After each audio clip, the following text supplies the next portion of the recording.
Hello friends, Namaskar. Once again, welcome back to Preventive Health Solutions. This is KP Singh, Nutrition Advisor on Integrative Dietetics.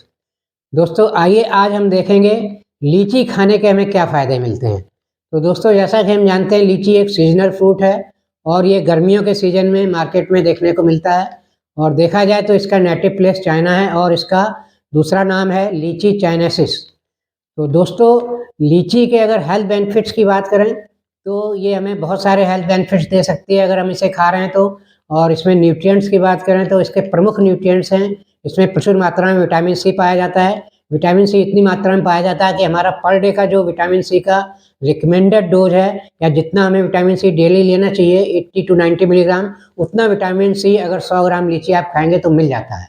और दूसरा nutrient इसमें जो rich मतलब ज़्यादा पाया जाता है वो है पोटेशियम। पोटेशियम मिनरल इसमें अच्छी मात्रा में मिलता है और इसी के साथ साथ इसमें मैग्नीशियम और कुछ मात्रा में आयरन भी पाया जाता है और कॉपर भी होता है। तो इसके अलावा इसमें एंटीऑक्सीडेंट के नाम पर देखें तो विटामिन सी के अलावा अन्य एंटीऑक्सीडेंट पॉलीफिनॉल्स के रूप में पाए जाते हैं। पॉलीफिनॉल जो स्पेशल कंपाउंड हैं इसके, जैसे कि एपिकैटेचिन और रूटिन, ये दो ऐसे कंपाउंड हैं जो बहुत अच्छा एंटीऑक्सीडेंट का काम भी करते हैं।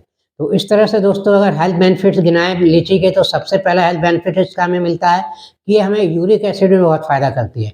अगर किसी को यूरिक एसिड की प्रॉब्लम है तो उसे लीची के सीजन में लीची खानी चाहिए, इससे यूरिक एसिड की प्रॉब्लम क्योर करने में काफ़ी मदद मिलेगी। इसी के साथ किडनी और लिवर फंक्शन को भी इम्प्रूव करती है। और दूसरा फ़ायदा दोस्तों, चूँकि इसमें एंटीऑक्सीडेंट अच्छी मात्रा में होते हैं, विटामिन सी होता है, अन्य एंटीऑक्सीडेंट भी होते हैं, तो ये हमें एथेरोस्क्लेरोसिस की जो प्रॉब्लम होती है हार्ट डिजीज के रूप में, यानी कि हमारी नसों में जो कोलेस्ट्रॉल जमा हो जाता है, एलडीएल कोलेस्ट्रॉल जिसे हमें बैड कोलेस्ट्रॉल कहते हैं, वो ऑक्सीडाइज होकर जमा हो जाता है, तो उस प्रक्रिया को ये रोकती है। अगर लीची आप रेगुलर खा रहे हैं तो इसमें अच्छी मात्रा में एंटीऑक्सीडेंट होने के कारण ये हमारे हार्ट ब्लॉकेज की प्रक्रिया को स्लो करती है या उसको रोकने में सक्षम है, तो इसका हमें सेवन करना चाहिए। और दोस्तों अन्य फ़ायदे की बात करें तो दोस्तों ये हमें ब्लड प्रेशर कंट्रोल में भी मदद करती है, क्योंकि इसमें पोटेशियम हाई होता है। हाई पोटेशियम के कारण ये हाई ब्लड प्रेशर को कंट्रोल करने में काफ़ी हेल्पफुल है। तो इस तरह से ये हार्ट की प्रॉब्लम्स में काफ़ी फ़ायदेमंद है। इसके अलावा दोस्तों देखें तो इसमें एंटी कैंसरस प्रॉपर्टीज होती हैं, क्योंकि इसमें जैसा कि मैंने बताया पॉलीफिनॉल्स होते हैं जो एंटीऑक्सीडेंट्स होते हैं, जैसे एपिकैटेचिन और रूटिन, ये एंटी कैंसरस प्रॉपर्टी रखते हैं। इनके कारण इसमें कैंसर कंट्रोल करने की भी क्षमता होती है और कैंसर से हमें बचाने की क्षमता रखती है। और इसके अलावा देखें दोस्तों तो इसे एंटी डायबिटिक भी कहा जाता है, लेकिन ये थोड़ा कंट्रोवर्शियल स्टेटमेंट होगा, क्योंकि लीची में काफ़ी मात्रा में शुगर पाया जाता है। ये एक मीठा फ्रूट है, अगर 100 ग्राम लीची लेंगे तो उसमें 14-15 ग्राम शुगर मिलेगी, यानी कि लगभग 3 चम्मच शुगर 100 ग्राम लीची में पाई जाती है। तो इस तरह से इसे हम डायबिटीज़ में कैसे सेफ मान सकते हैं, लेकिन यहाँ पर थोड़ी सी कंट्रोवर्सी है। कुछ लोग इसे कहते हैं कि डायबिटीज़ में नहीं खाना चाहिए, ये अधिक मीठी होती है शुगर कंटेंट के कारण, और कुछ लोग कहते हैं कि इसे डायबिटीज़ में खाना चाहिए, ये डायबिटीज़ में फ़ायदेमंद है। यहाँ तक कि ट्रेडिशनल चाइनीज़ मेडिसिन सिस्टम में या यूनानी चिकित्सा में भी इसे एंटी डायबिटिक के रूप में यूज किया जाता है और इसके सीड के पाउडर को भी एंटी डायबिटिक के रूप में खाया जाता है। और इसमें मतलब यूनानी चिकित्सा वगैरह में लीची खाना प्रमोट किया जाता है डायबिटीज़ के लिए।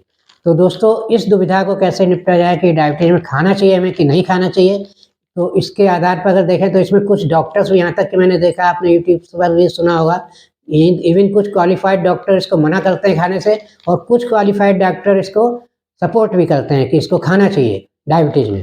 तो दोस्तों इस दुविधा वाले स्टेटमेंट को कैसे हम एक्सेप्ट करें, तो इसके लिए हमें इसको साइंटिफिक तरीके से इसका एनालिसिस करना पड़ेगा, जिसके लिए मैंने अन्य वीडियो बनाया जिसमें मैंने बताया कि लीची डायबिटीज़ में खानी चाहिए या नहीं खानी चाहिए। तो उसमें आप इस चीज़ को क्लैरिफाई कर सकते हैं कि डायबिटीज़ में हम लीची खाएं या ना खाएं, इसकी जो एंटी डायबिटिक प्रॉपर्टी है उसका बेनिफिट लें या ना लें शुगर होने के कारण। तो दोस्तों इस तरह देखें तो दोस्तों हमें लीची खाने के बहुत सारे फ़ायदे हैं, और ये इन्फॉर्मेशन अगर आपको अच्छी लगी है तो मेरा वीडियो लाइक और शेयर करें। चैनल सब्सक्राइब नहीं किया है तो चैनल सब्सक्राइब करें। इसी के साथ दोस्तों thank you very much, see you in next.